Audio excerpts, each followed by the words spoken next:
श्री शिवाय दोस्तों, 22 जनवरी के बुधवार की रात सोने से पहले एक लोटा जल यह रख देना होगी। हर मनोकामना पूरी। माघ बुधवार की रात दोस्तों, इसी रात किया जाने वाला पंडित जी द्वारा बताया गया एक लोटा जल वाला उपाय आप लोगों को जरूर करना चाहिए, क्योंकि दोस्तों यह एक ऐसा उपाय है जो कि इस उपाय को करने के बाद दोस्तों आपको पूरे कोई उपाय को करने की जरूरत नहीं है, क्योंकि सबसे बड़ा और सबसे नया यह उपाय पंडित जी ने अपनी अभी की कथा में ही बताया है।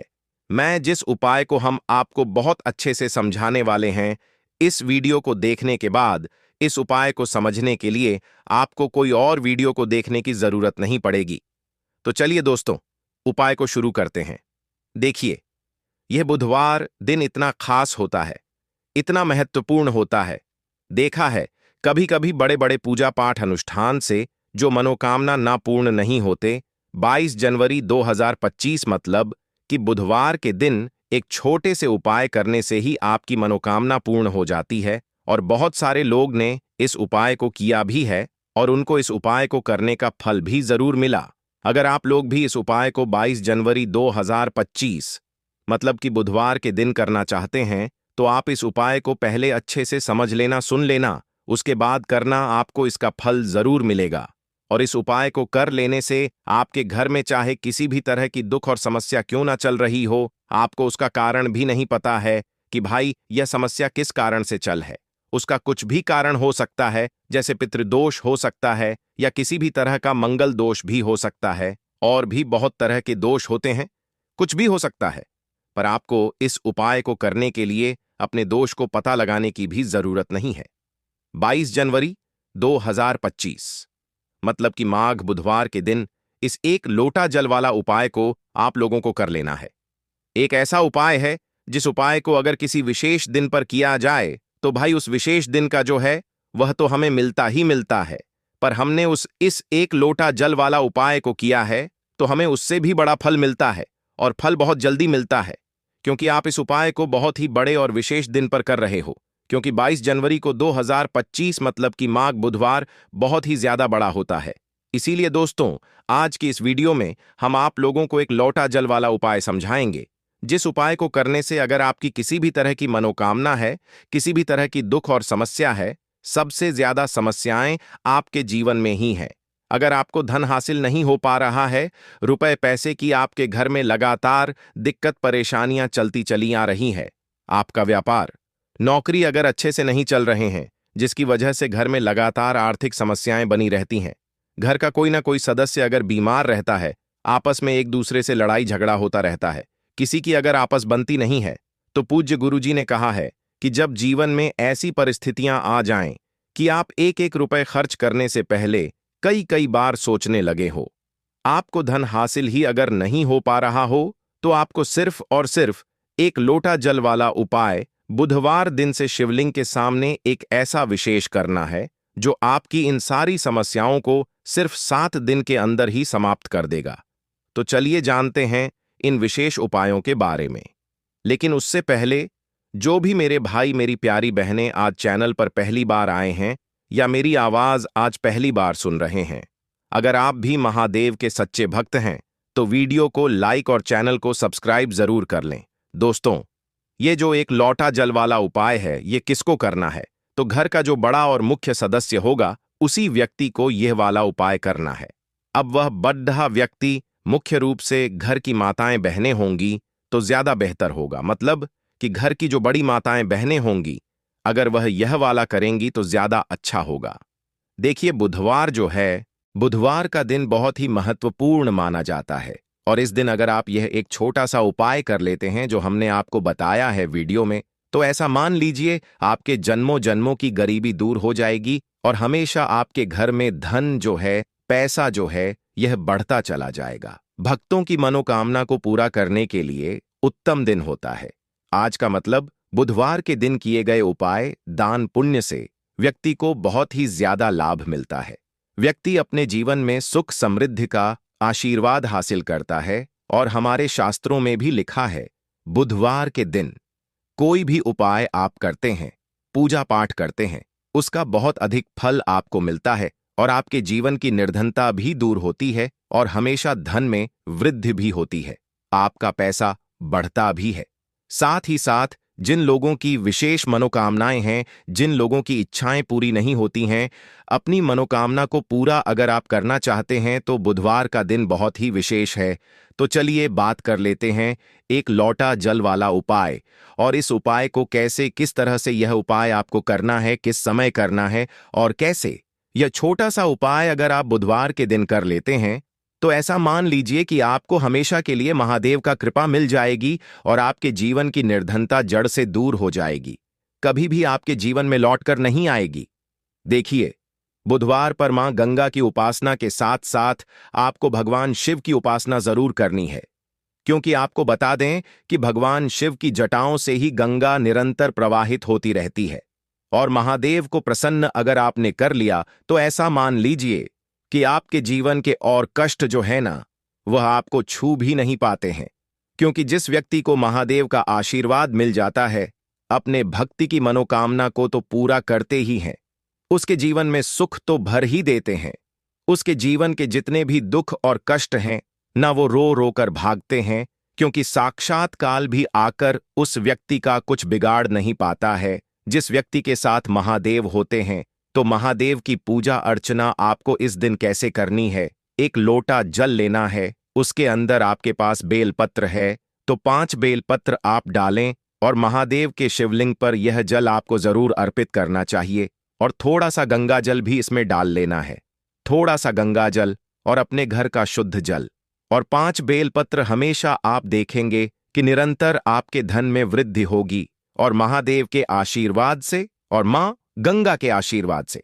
देखिए, यहां पर आपको मां गंगा महादेव दोनों का आशीर्वाद मिल जाएगा ना। तो ऐसा मान लीजिए कि आपके जीवन के जो दुख हैं ना, अब वो बस दूर ही होने वाले हैं, और हमेशा मां लक्ष्मी की कृपा आपके ऊपर बरसती रहती है। साथ ही साथ इस दिन एक बहुत ही छोटा सा उपाय आपको जरूर करना है कि अपने घर के मुख्य द्वार पर आपको 2 दीपक जरूर लगाने हैं।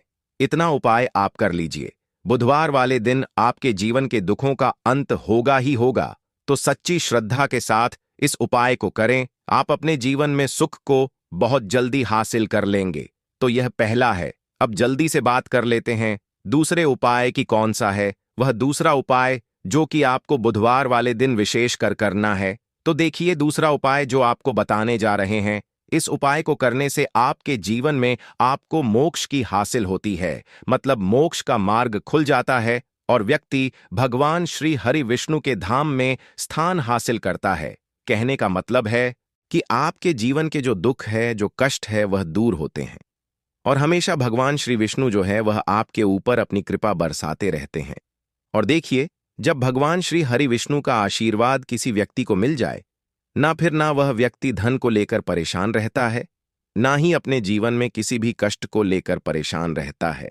तो आपको करना क्या है, आपको बुधवार वाले दिन एक दीपक अपने घर में श्री हरि विष्णु के आगे जरूर लगाना है, और यह दीपक आपको गोल बाती का लगाना है, शुद्ध देसी घी भरना है, और इसी के साथ एक दीपक आपको तुलसी जी के पास जरूर लगाना है। विशेषकर वह लोग जरूर लगाएंगे जो लोग चाहते हैं ना कि हमेशा हमारे धन में वृद्धि हो, कभी भी हमारा धन, हमारा पैसा कम ना पड़े है ना। और यह जो लोग कहते हैं कि हमारे घर में एक भी रुपया नहीं आता है, हमारे घर में बिल्कुल इनकम बंद हो गई है, हमारा तो इतना सारा लॉस हो गया, हमारा एकदम से पैसा चला गया है ना। कुछ लोगों के घर में बीमारियां आ जाती हैं, दुर्घटनाएं हो जाती हैं, या कुछ और हो जाता है ऐसा कि जिसकी वजह से धन की हानि घर में हो जाती है। तो उन लोगों को भी विशेषकर बुधवार के दिन भगवान श्री हरि विष्णु और मां तुलसी का एक साथ पूजन जरूर करना चाहिए।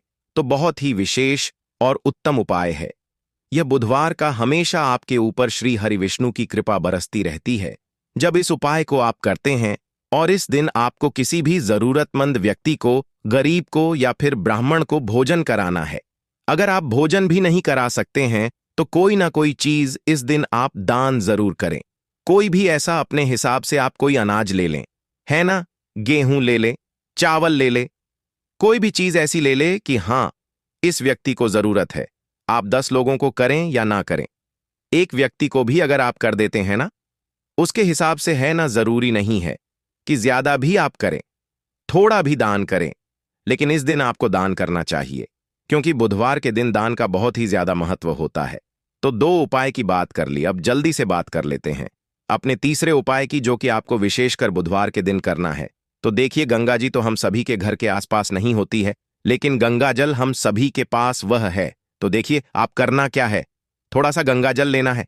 अगर आपके पास गंगा जल भी नहीं है, तब आप क्या करें, आपके घर के आसपास जहां भी पूजा पाठ का सामान मिलता है, वहां से आप गंगा जल ले आए, है ना। 10 रुपए की बोतल मिलती है गंगा जल की, वहां से आप ले लें।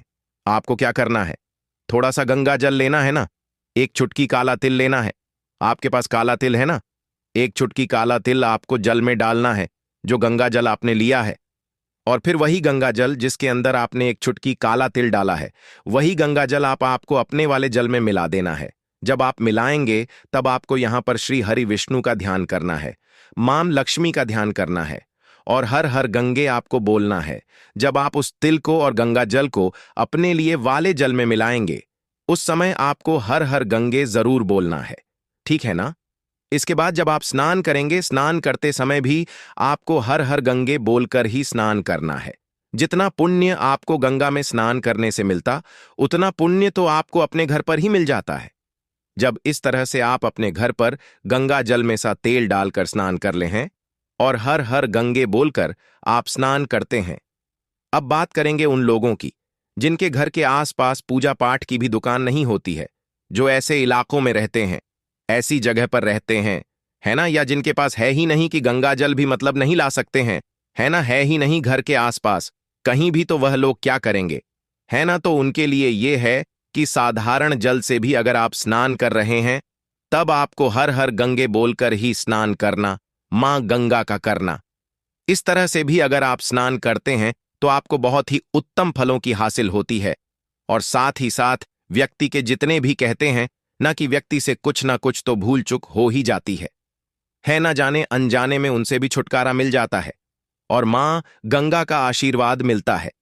तो यह उपाय अगर आपने इस तरह से कर लिया, तो मान लीजिए कि मां गंगा के आशीर्वाद से आपके जीवन में सुख समृद्धि बढ़ेगी, और मां लक्ष्मी और श्री के आशीर्वाद से कभी भी आपके जीवन में निर्धनता और गरीबी लौट कर नहीं आती है।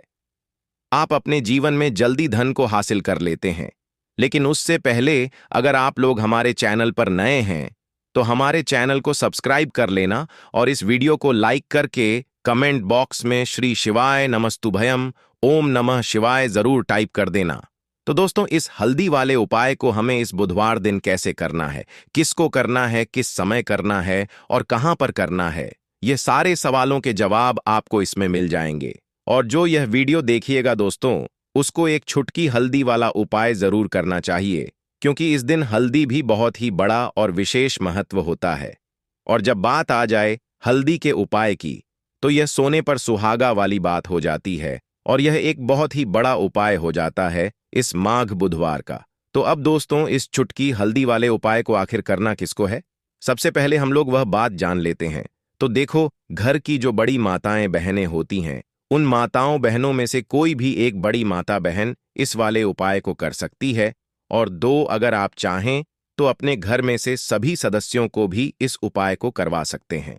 अगर किसी व्यक्ति की खुद की कोई मनोकामना है, खुद की कोई दुख और परेशानी है जो कि वह अपने लिए ही करना चाहता है, इस वाले उपाय को तो वह खुद अपने लिए भी सकता है। बाकी अगर कोई घर में से ऐसा है जो कि अपने पूरे घर परिवार की सुख और शांति के लिए यह वाला उपाय करना चाहता है, तो दोस्तों वह भी कर सकता है, उसमें भी कोई दिक्कत वाली बात नहीं है। कहने का मतलब यह है कि इस उपाय को हर एक सदस्य भी कर सकता है, और पूरे घर परिवार के सदस्य के लिए घर की बड़ी माताओं बहनों में से कोई एक माता बहन भी कर सकती है। माताएं बहनें अगर घर में उपस्थित न हो या वह यह वाला उपाय न कर पा रही हो, तो फिर घर का कोई बड़ा सदस्य भी इस हल्दी वाले उपाय को कर सकता है, चाहे फिर वह पुरुष ही क्यों ना हो, उसमें कोई भी दिक्कत वाली बात नहीं है। अब दोस्तों, इस आ वाले उपाय को हमें करना कहां पर है, हमें इसे घर के मंदिर और तुलसी के में जाकर करना है। बहुत सारे लोग प्रश्न करते हैं, हर एक उपाय को करते समय क्या हम इस उपाय को अगर घर पर तुलसी का पौधा ना हो तो मंदिर में कर सकते हैं? तो इस वाले उपाय को अगर घर पर करोगे तो ज्यादा अच्छा होगा। अगर मंदिर में तुलसी का पौधा है और वहां करोगे तो भी कर सकते हो इस वाले उपाय। उसके बाद में दोस्तों, जो अगला प्रश्न निकल कर आता है वो ये आता है इस उपाय को लेकर कि आखिर इस उपाय को हमें किस समय करना है, सुबह के समय करना है, शाम के समय करना है। तो देखो, इस वाले उपाय को आप लोग सुबह के समय भी कर सकते हो और शाम के समय प्रदोष काल में भी कर सकते हो। अब अगर आप पूछो कि दोस्तों सबसे उत्तम समय कौन सा रहेगा इस एक छुटकी हल्दी वाले उपाय को करने का, तो हम आपसे बस यही कहेंगे कि इस उपाय को आप शाम के समय करेंगे तो ज्यादा होगा। बाकी अगर सुबह के समय भी करेंगे तो भी अच्छा होगा, उसमें कोई भी दिक्कत वाली बात नहीं है। तो अब दोस्तों, जो अगली सबसे बड़ी और महत्वपूर्ण बात आती है वह यह आती है कि सुबह अगर हम उपाय को करेंगे तो हमें कितने बजे से लेकर कितने बजे तक के बीच में करना है, और शाम के समय प्रदोष काल में करेंगे तो हमें कितने बजे से लेकर कितने बजे के बीच में करना है। तो देखो, सुबह जितनी जल्दी हो सके आप उपाय को करने की कोशिश करना। बाकी अगर कारणवश लेट भी हो जाओ, थोड़ी देर भी हो जाए, तो 10 या 11 बजे तक भी आप उपाय कर लेना, पर 12 बजे से ज्यादा देरी ना हो। ठीक है, इस बात का ध्यान रखना। उसके बाद में दोस्तों, अगर के समय प्रदोष काल की बात करें, प्रदोष काल का जो समय होता है वह शाम के 6 बजे से शुरू हो जाता है। मतलब शाम के 6 बजे से लेकर 4 बजे के बीच का जो समय होता है यह समय प्रदोष काल का समय होता है। पर अभी जो मौसम चल रहा है, इस मौसम में जो है शाम बहुत देर होती है। तो आप इस उपाय को 4 बजे या 8 बजे के बीच में भी कर सकते हो। मतलब शाम के 6 बजे से रात 8 बजे के बीच में आप कभी भी इस वाले उपाय को कर सकते हो, उसमें कोई भी दिक्कत वाली बात नहीं। परंतु बुधवार के दिन कोशिश करना कि समय के अंतर्गत ही कर लो। किसी कारणवश ना कर पाओ तो थोड़ा देरी से भी कर सकते हो, आपको उपाय का फल जरूर मिलेगा। अगर हमारे जीवन में दुर्भाग्य लगातार बना हुआ है, हमारे किस्मत रूठी हुई चल रही है, हमारे जीवन में लगातार कोई ना कोई विपत्ति आ रही है, कोई ना कोई ऐसे ग्रह नक्षत्र हमारे जीवन में लगातार बने हुए हैं जिनकी वजह से हम कोई भी अपना कार्य नहीं कर पा रहे हैं, ना ही हम व्यापार शुरू कर पा रहे हैं, ना ही हमें अच्छी नौकरी मिल पा रही है, हमारे जीवन में काम धंधे की हासिल हो पा रही है, हमारे किसी भी कार्य में हमें सफलता नहीं मिल पा रही है। तो पूज्य गुरु जी ने कहा कि जीवन में भी अगर इनमें से किसी भी तरह की समस्या चल रही हो तो आपको माघ मास में पैडी डी चने वाली बुधवार चंद्र दर्शन में यह विशेष उपाय जरूर कर लेना चाहिए। तो चलिए जानते हैं इस विशेष उपाय के बारे में, लेकिन उससे पहले एक प्रार्थना है।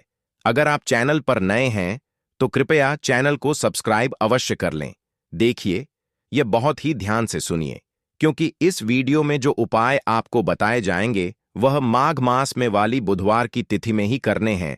इस चंद्र दर्शन में अगर हम लोग यह उपाय कर लेते हैं तब तो पूज्य गुरु जी ने अपने शिव महापुराण की कथा में कहा कि आपके जीवन से इन सारी समस्याओं का अंत हो जाएगा और आपको भी धन धान्य की हासिल होगी। देखिए, सबसे पहले आप इस बुधवार को एक कार्य करेंगे। आप सुबह जब भी उठेंगे तो अपने स्नान वाले जल में थोड़ी सी हल्दी जरूर लेंगे। आप सभी जानते हैं कि माघ का महीना चल रहा है और यह महीना समर्पित होता है भगवान महादेव को, माता लक्ष्मी को और माता तुलसी जी को। इसीलिए अगर आप हल्दी वाले जल से स्नान करते हैं तो पूज्य गुरु जी ने कहा कि इससे आपका दुर्भाग्य समाप्त होता है, आपकी रूठी हुई किस्मत जागती है और आपके भी सौभाग्य में वृद्धि होती है और आपका गुरुग्रह मजबूत होता है। अब जानते हैं गुरु जी द्वारा बताए गए पहले खास उपाय के बारे में।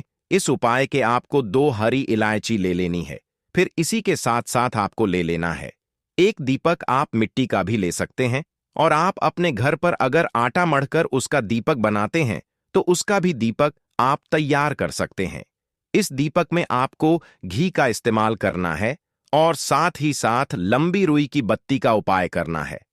देखिए, इस उपाय को बहुत ही ध्यान से समझिए, क्योंकि यह उपाय महादेव को भी बहुत प्रिय और माता लक्ष्मी को भी बहुत प्रिय है। देखिए, अब सबसे पहले आप एक काम करेंगे। आप यह दीपक लेकर अपने मंदिर के सामने पहुंच जाएंगे।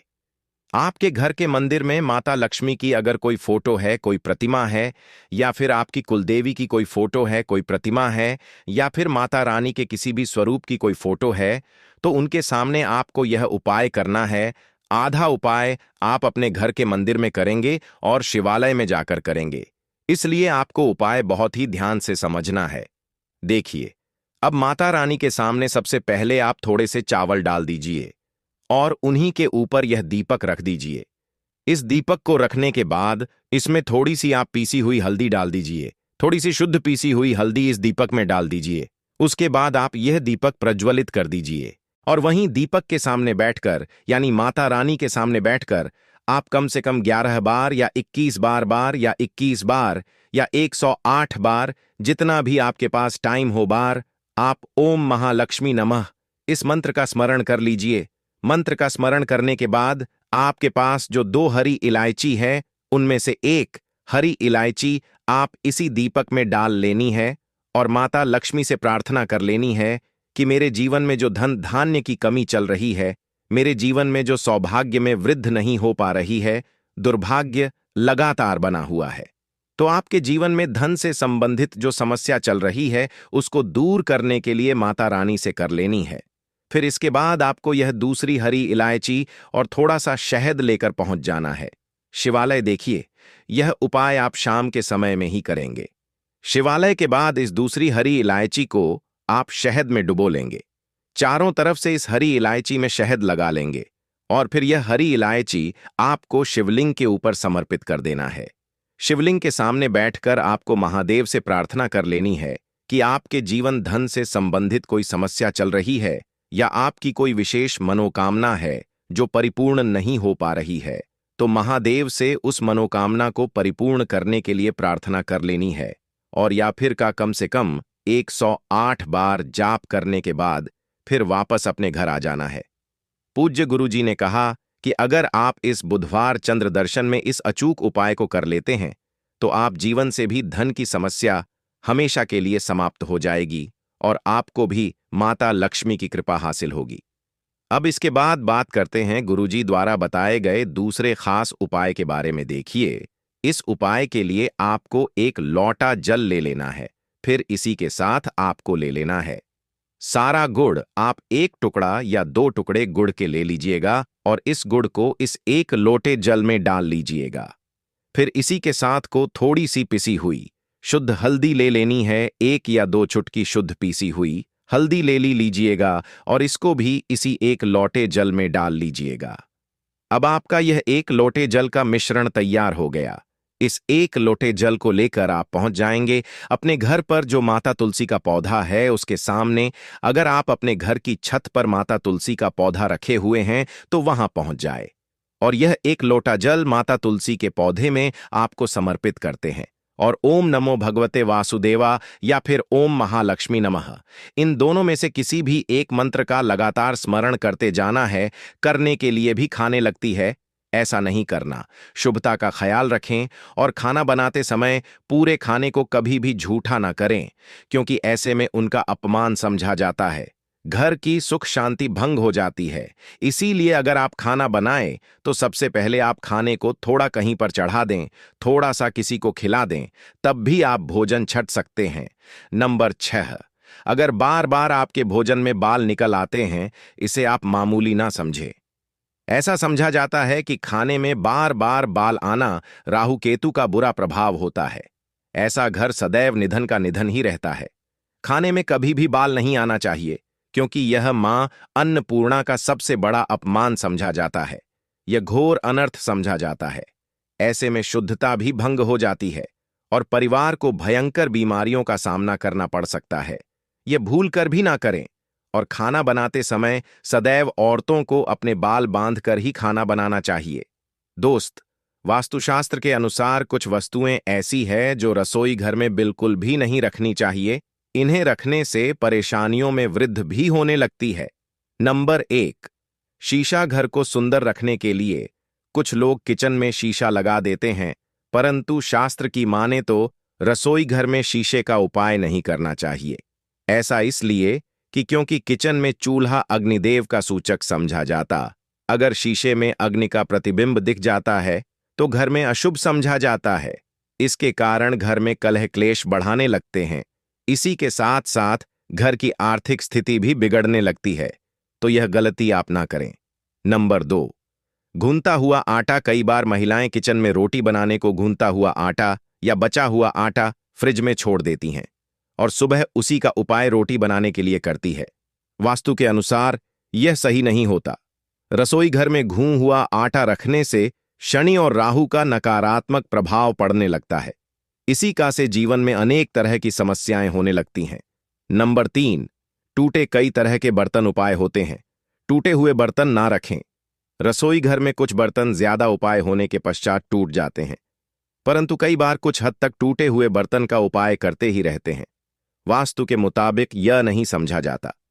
रसोई घर में कभी भी टूटे फूटे बर्तनों का उपाय नहीं करना चाहिए। इससे परिवार के सदस्यों के बीच मतभेद में वृद्धि होने लगती है।